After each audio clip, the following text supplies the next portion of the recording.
So coming up this weekend is going to be PFL 3 of the 2024 regular season, and it is worth noting that there's going to be no UFC on this weekend, so this is going to be the biggest MMA card of the weekend, and I feel like the PFL has capitalized on that opportunity because they are putting on what in my opinion is one of the most stacked PFL cards that they have ever done. Now of course they did the PFL versus Bellator card, and they have done championship cards in the past, but for a regular season card, I think this is one of their best. I mean, this is an incredibly high-level card, a pretty well-matched-up card as well, and in my opinion, a pretty hard card to predict as well. I think this is going to be one of the better PFL cards that we get. Now, there is a lot of fantastic fighters on this card. I also think there's going to be a lot of fantastic fights on this card, but I did want to say, I don't think this is like your typical PFL card when it comes to betting on the card. Because of course in the past, and I feel like last week was kind of a perfect example of this, you can put like 3, 4, 5, 6 fighters in a parlay and half expect that parlay to cash, and you can get big plus money, and you can make a lot of money on PFL doing that. I feel like with this card though, I would recommend against doing that. I think this is definitely more of a card to pick your spots, as it is a significantly higher level card in my opinion from what we typically get from PFL, and it's also a significantly higher, more harder card to predict as well. I mean, I've got a lot of underdogs on this card, and if you do watch my PFL breakdowns, you will know underdogs, I don't really pick them all that often because they don't typically win that much in the PFL, but I think that this card is so well matched, it definitely is going to open up a lot of pretty good underdog opportunities. Before we do get into that though, I have actually already written a pretty in-depth article on this card, which is going to be on the We Want Picks premium membership page, which you can get for free for 3 days if you do sign up using my code ARTEM. Use my code ARTEM for a 3-day free trial, and aside from that, of course, it is $10 per month, but you will get access to everything We Want Picks, including Jacob's bets, Angelo's bets, articles from other channels, as well as the AI Fight Doctor, which predicts UFC fights using an AI algorithm, which is also pretty cool. But with all of that being said, let's get into my predictions for this stacked PFL card. Now, I know that I went on in the intro about how stacked this card is for a PFL card. In truth, the first few fights of the card aren't super interesting, so I am going to go over them relatively quickly. Opening up the card according to Tapology is going to be Don Madge taking on Brennan Ward. And Don Madge is a guy that has fought in the UFC before. If I'm not mistaken, he was released from the UFC because I think he had visa issues.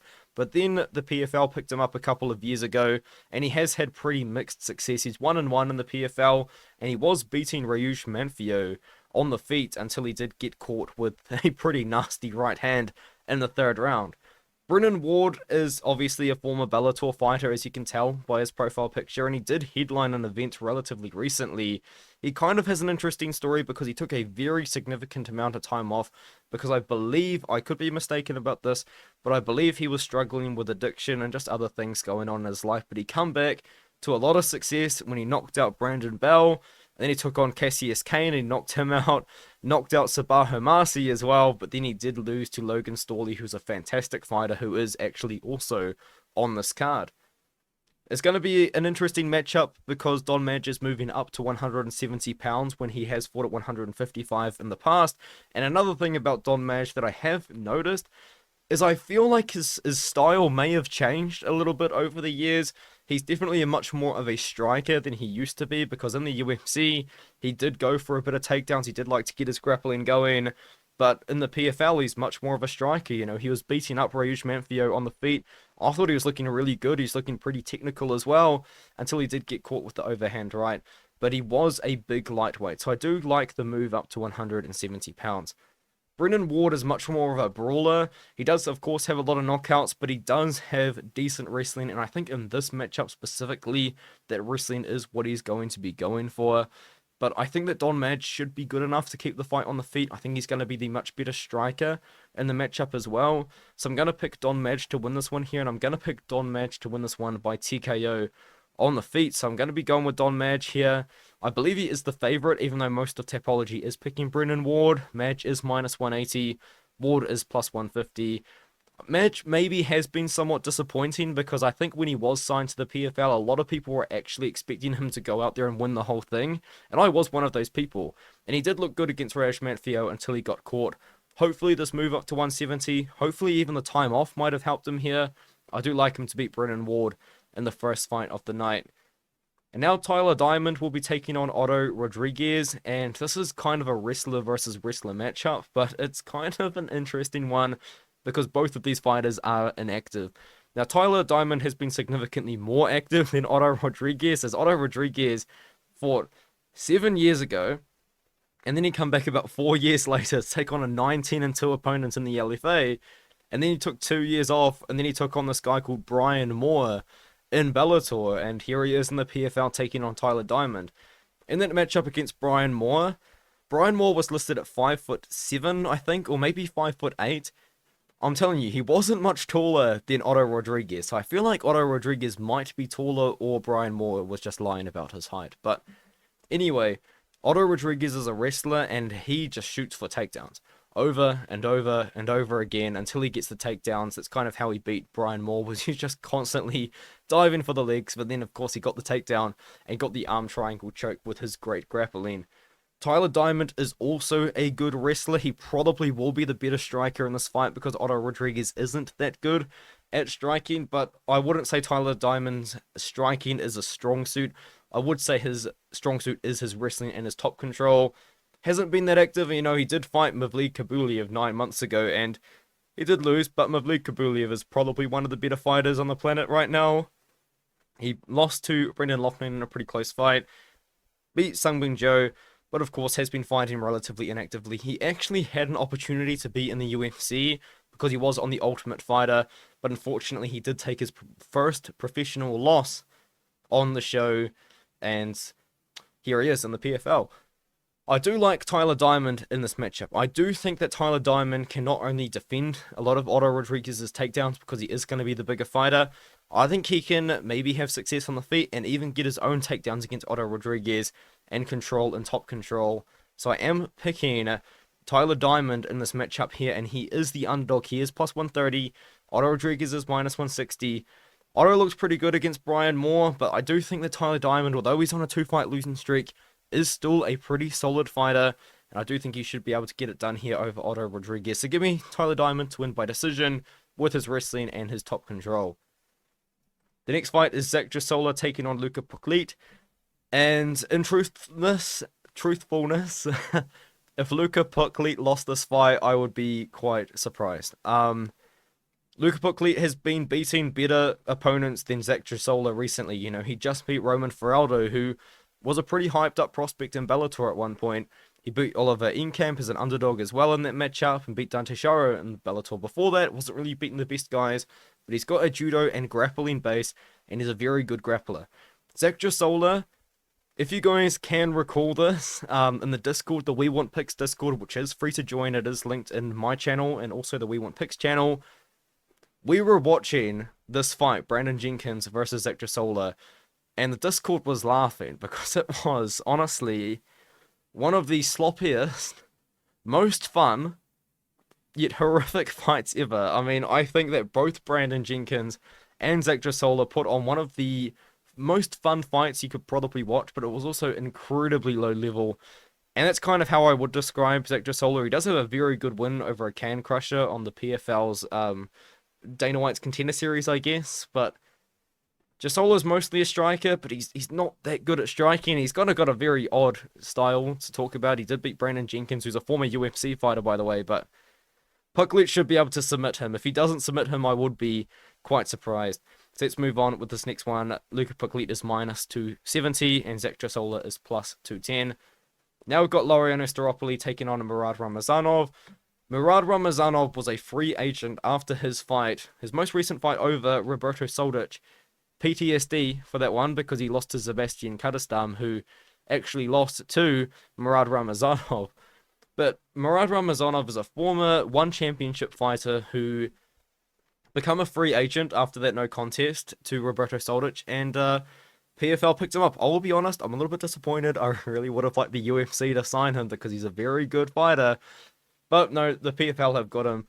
Laureno Staropoli is actually a former UFC fighter himself. You may remember him for probably not a lot. What I remember Laureno Staropoli is probably one of the most boring fights of all time, which was the Roman Dolidze fight, which is kind of ironic now because Dolidze is a very, very fun fighter now, but that was not a fun fight whatsoever. He went on a good run though, fought for Ares FC, and then the PFL recently as well, but he beat some pretty good opponents for Ares FC. You know, Carl Booth is no bum at all, but he's no Murad Ramazanov. I mean, Murad Ramazanov is minus 550 here. As you can imagine, he's very dangerous with the wrestling, also with the striking as well, but ultimately I do think he is going to go out there and just do what he wants to do to Laureano. I don't think Laureano is going to be able to stop the takedowns from a decent-sized middleweight here. Staropoli, you know, he's a smaller guy at 185 pounds, and Ramazanov is 5'11", but he's got a lot of size to him.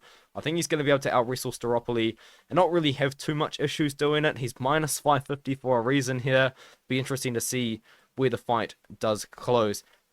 Now that we've got those fights out of the way, time to get into my more in-depth breakdowns for what, in my opinion, are going to be the much better fights on the card. Timur Khizriev is going to be taking on Brett Johns.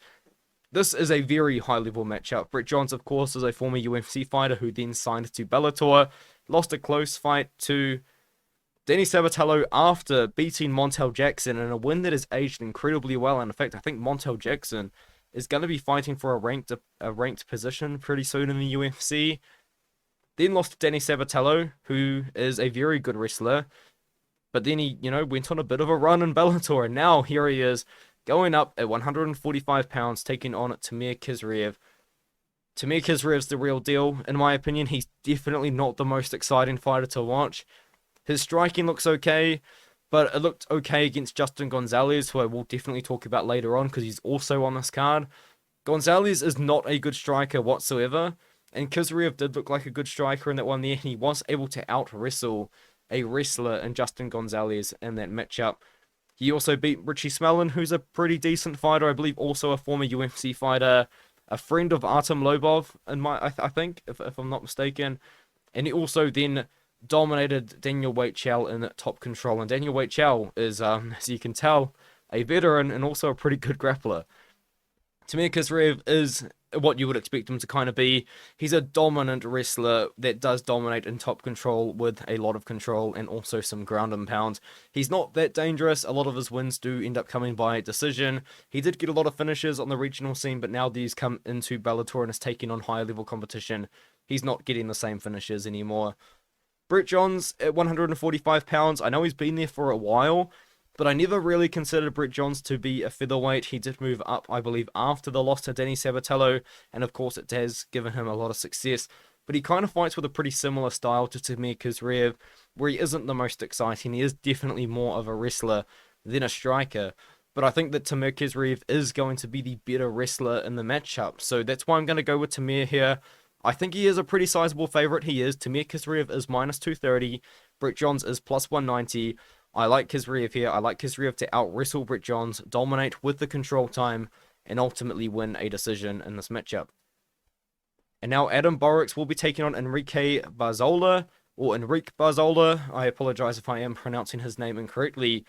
And this is kind of a weird fight, and the reason why it's a little bit weird, in my opinion, PFL doesn't have a bantamweight division, and I don't understand why, because bantamweight is one of the most stacked divisions anywhere. UFC's got a stacked bantamweight division.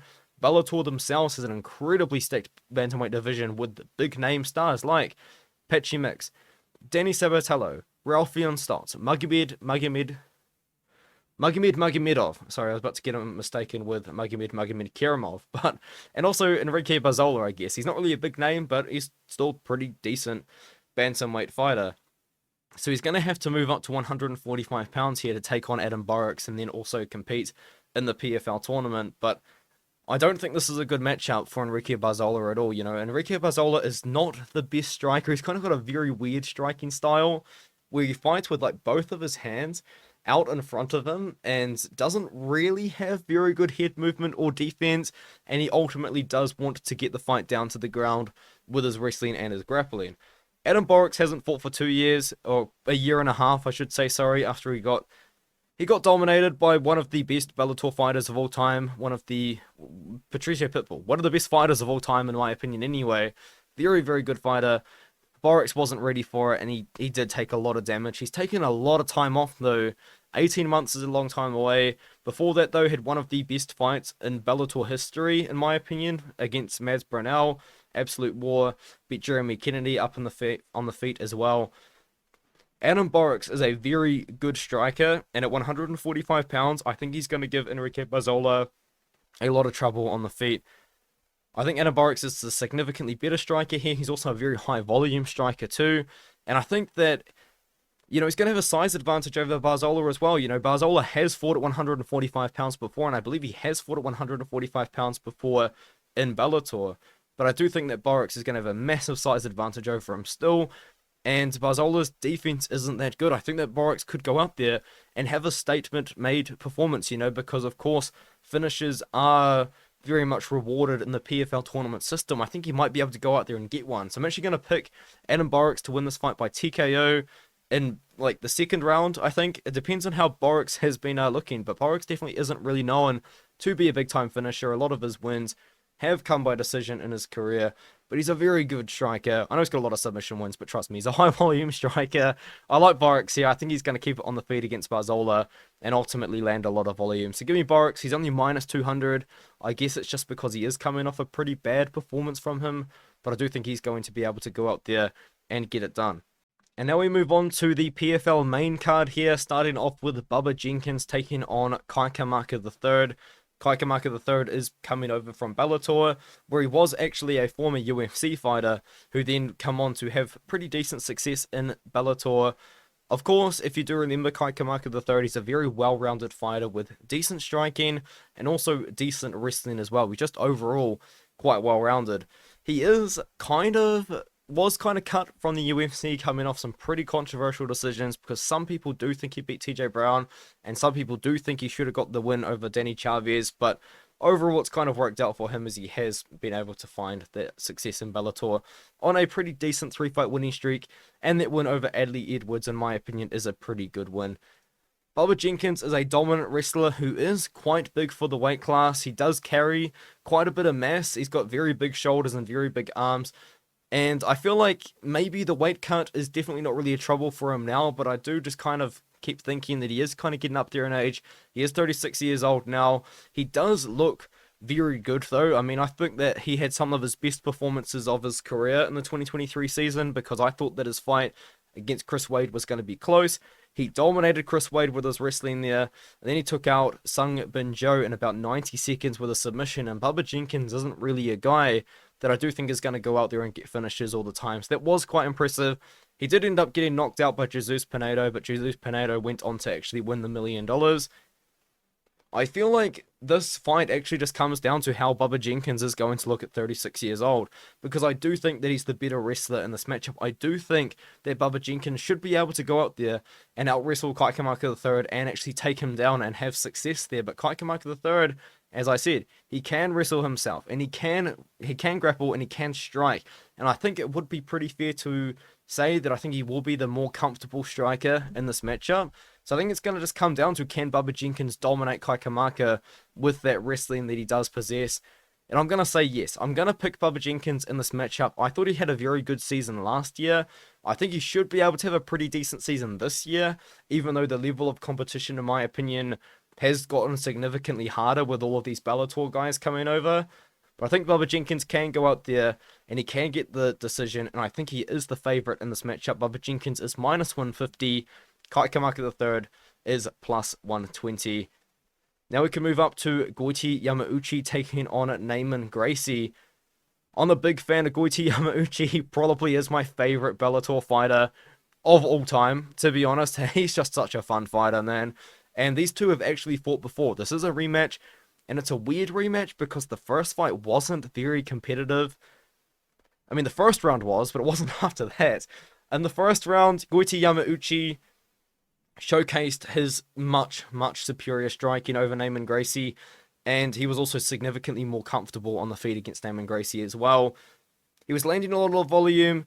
Neiman Gracie wasn't doing too much. He was landing strikes himself, but he wasn't shooting for takedowns, which I thought was interesting because he is a very good grappler.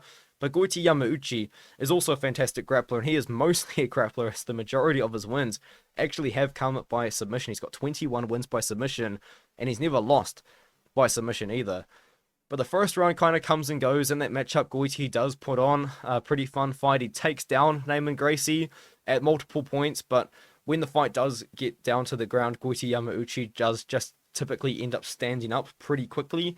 So we never really see any grappling exchanges from that first fight. In the second round, though, Goiti Yamauchi, he's found his flow. You know, he's found his style, he's found his range, and he's just landing on Neiman Gracie, and he starts styling on him. He drops his hands to below his waist. He starts throwing Neiman Gracie around at some points in the clinch. Doesn't end up initiating grappling, of course, though. And then he has that viral knockout where he's just kind of blocking punches with his face like Yuri Prohaska does. And he throws this right, I think it was a right uppercut. Maybe it was a left uppercut, now that I think about it. But he knocks him out stiff. It was a fantastic win for Goiti Yamauchi. And I think he's going to be able to replicate it again here. I do believe Goiti Yamauchi is the significantly better striker in this matchup. Neiman Gracie, I don't think is going to have a very easy way to get the fight down to the ground. And even then, Goiti is no bum on the ground whatsoever. Like, he can handle himself on the ground. So, we've seen this fight play out before. It wasn't a competitive matchup. I don't understand why they're doing it again. And I don't know what Neiman Gracie can actually do to make it different. Aside from just try and get the fight down to the ground. Like, attempt takedowns, attempt judo throws, all sorts of things. But Goiti Yamauchi, he's no bum. He's a decent fighter. He did get injured very badly against Michael Page, which was very unfortunate because I do love Goiti Yamauchi. But anyway, MVP, I guess I can forgive him for that because he is going to be fun in the UFC. Goiti is minus 245. Neiman Gracie is plus 195. Goiti was minus 240 the other day when I was doing my tape study. So maybe money's coming in on Goiti. I don't know. Not many books do have odds out as I record this because it is the weekend before the event. But I like Goiti. I do think that Goiti's going to be able to get another finish. I do think Goiti's going to be able to get another KO as well in this matchup. He's just a much, much better striker than Neiman Gracie, and he's going to be much, much more comfortable on the feet. And another thing I do want to point out is coming into this matchup now, he knows for a fact that he's the better striker. Of course, when he went into the first fight, there probably was some question in his mind. Like, he probably did believe he was better at striking, but you don't really know until you've done it. Goiti's already done it. He knows he's the better striker in this matchup. He knows he's better than Neiman. And now Neiman is going to have to go into this matchup against Goiti and think, oh, this guy again, he knocks me out cold. He put me on a highlight, you know? So I think there's a bit of confidence on the Goiti side as well. I like him in the matchup. And now Gabriel Alves Braga will be taking on Justin Gonzalez. And this is a fight which I have a pretty big underdog pick because I'm picking Justin Gonzalez. Justin Gonzalez is a plus 200 underdog. Gabriel Alves Braga is minus 260. And when I first looked at this matchup, my genuine first thought was, wow, nightmare matchup for Gabriel Alves Braga. Like, this is an absolute nightmare matchup for him. And I guess you could almost say the same for Justin Gonzalez. So to talk about Gabriel Alves Braga, he's a pure striker with very good Muay Thai technique. But that's kind of it. He doesn't really have any wrestling. He doesn't really have any grappling. And there isn't a lot of sample size of him having to defend takedowns. But from the very small sample size that I have seen, it doesn't look like Gabriel Alves Braga's takedown defense is that good. Justin Gonzalez is a wrestler that will shoot takedowns over and over and over and over again. But his biggest weakness is he is not very good at striking at all, in my opinion. He's very sloppy on the feet, and most of the time all he throws are like sloppy hooks when he's moving forward, followed by a pretty lazy and slow body kick. I think that Gabriel Alves Braga is going to be given opportunities to land big on Gonzalez because, as I said, Gonzalez is not a good striker at all, in my opinion, but he is a very good wrestler, and I do think that wrestling is going to be able to get Gabriel down to the ground. You know, Chris Wade showed him very bad IQ when he fought against Gabriel Alves Braga. He kind of fell into a takedown attempt, and in that matchup, Alves Braga didn't look like he knew how to defend a takedown. He did end up standing up, and then for some reason, Chris Wade never shot another takedown in the fight, which just infuriates me. I did pick Braga though, so I'm kind of glad. But looking back and rewatching the fight, I was like, man, Chris Wade, you really could have won this, you know. Gonzalez is going to be able to get takedowns in this fight. And that's kind of what I'm banking on, and that's why I am picking him as a very big underdog. It is worth noting, Alves Braga did go to the finals against Jesus Pinedo to win the $1 million. That was where that loss has come from, was for the $1 million. So he's no bum, you know, he made it all the way. He knocked out Marlon Moraes, and in my opinion, beat Jesus Pinedo that first time as well, by the way. But I like Justin Gonzalez. I think it's just a really good stylistic matchup for him with that wrestling. Very close fight to call, though, but I am going with Gonzalez, and 7% of people on Tapology are, so maybe I'm missing something big, but I do think this is just a really bad matchup for him.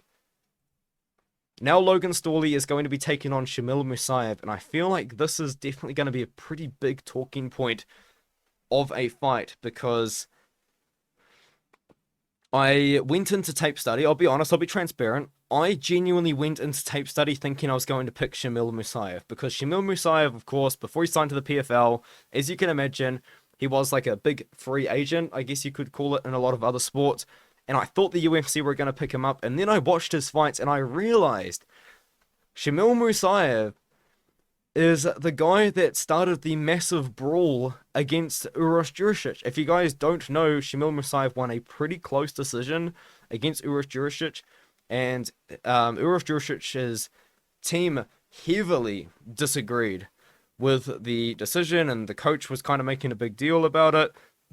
And then Uros Jurisic, I think, eventually calms down, and he goes to shake Shamil Musaev's hands after they've done the hand raising, by the way, announcing the winner. And then Shamil Musaev just picks up and slams Uros Jurisic and just starts beating him into the canvas, which was crazy. And it started this massive brawl at KSW. So I feel like that is probably a pretty big reason why the UFC didn't want to sign Shamil Musaev.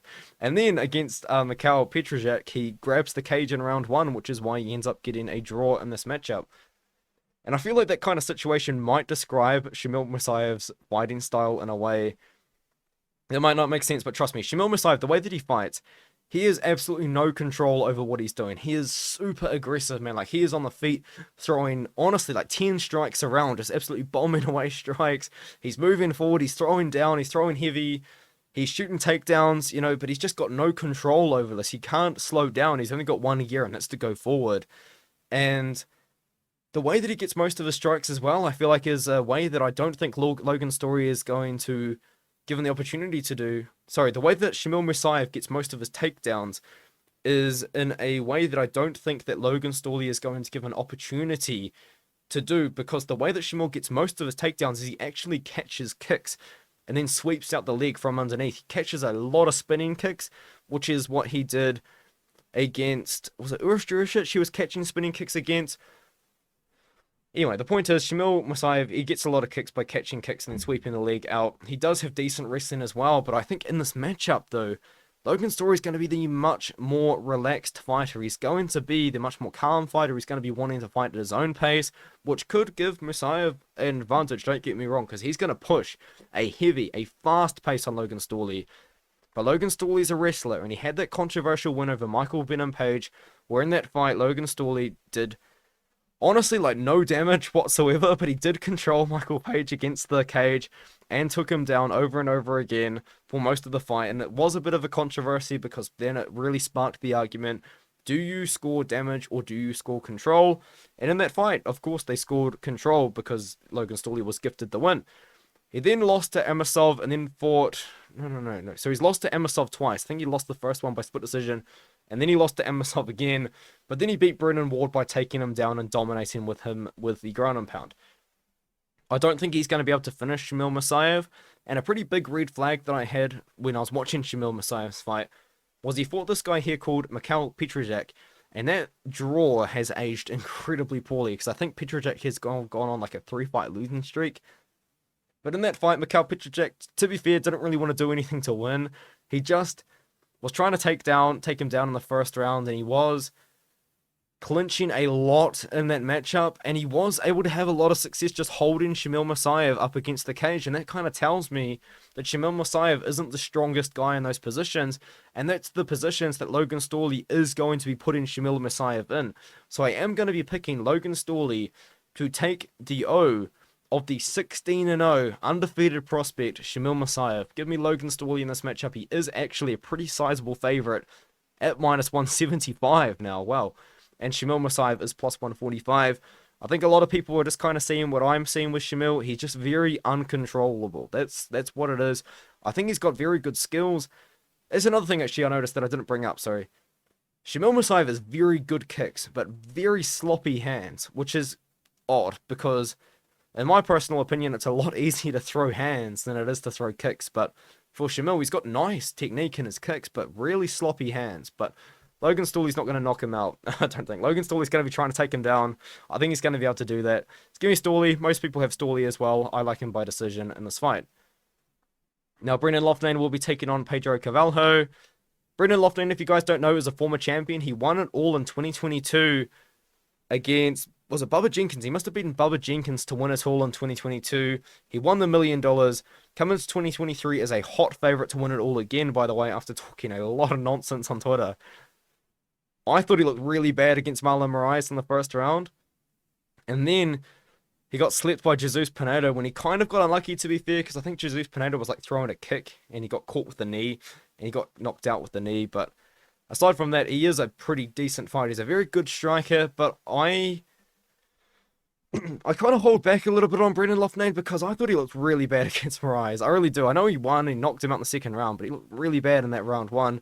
Looked tentative to throw, almost looked scared of the power coming back at him. It was kind of odd, to be fair, to see it.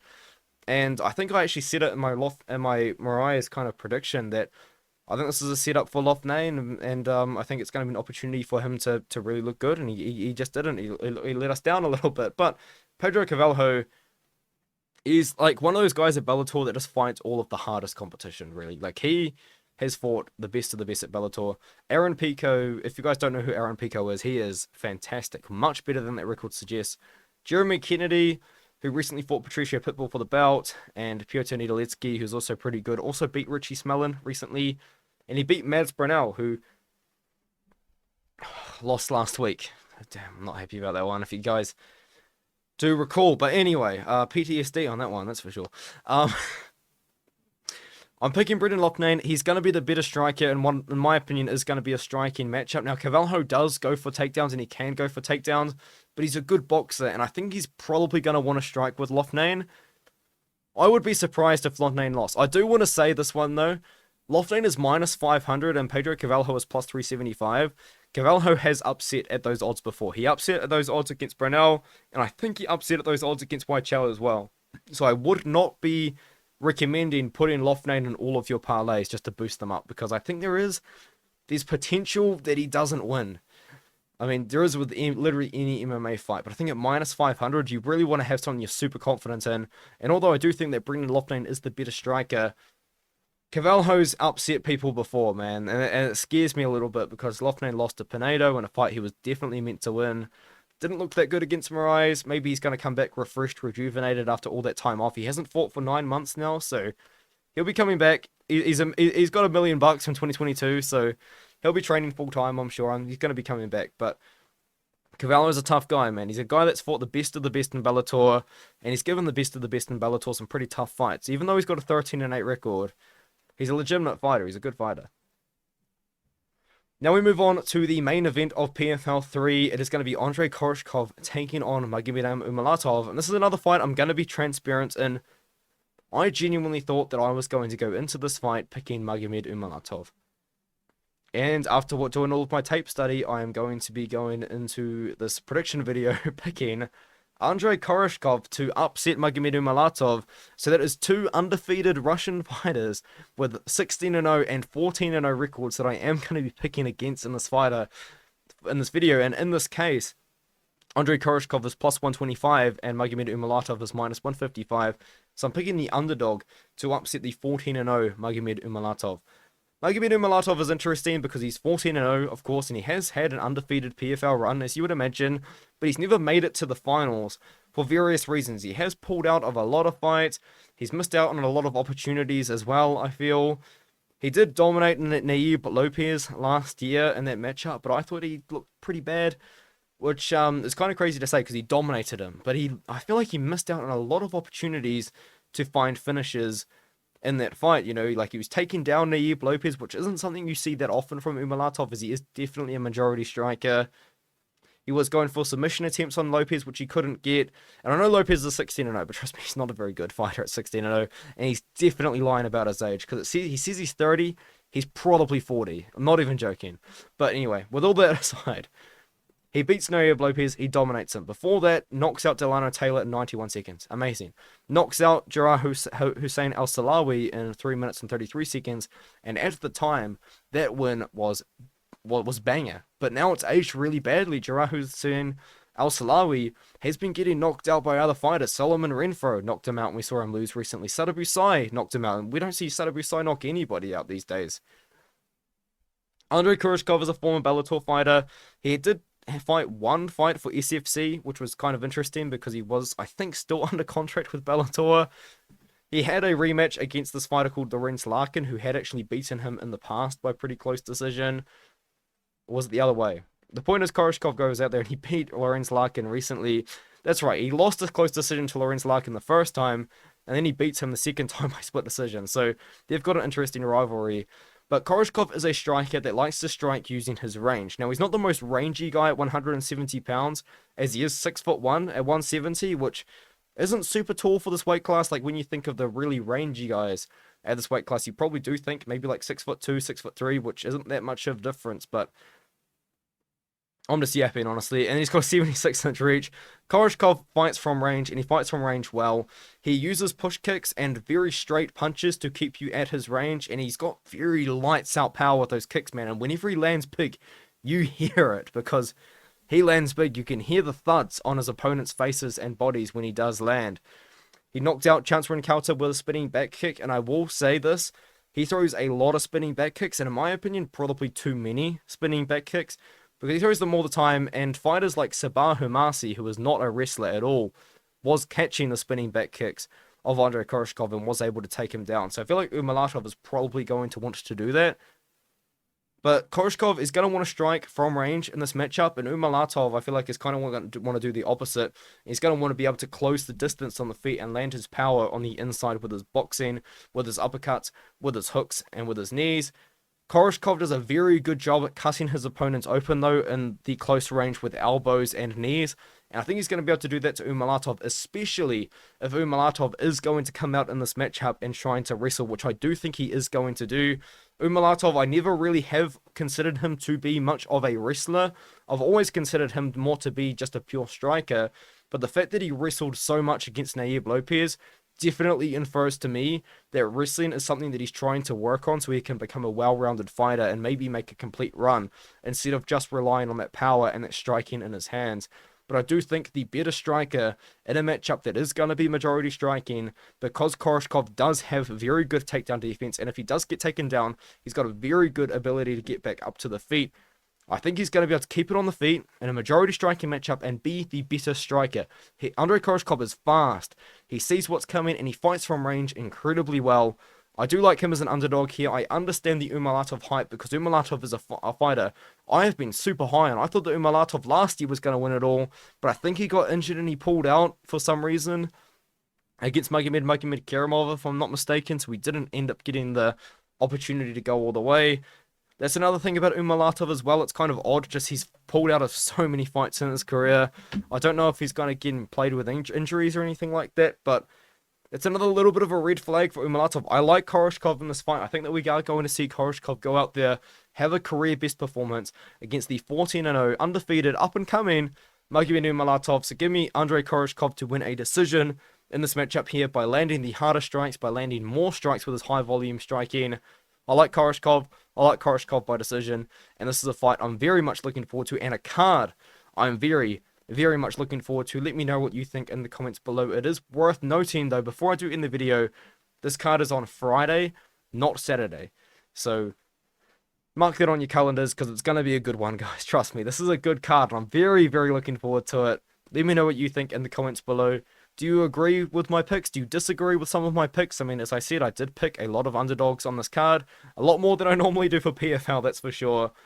With all that being said, I'll see you guys in the next one.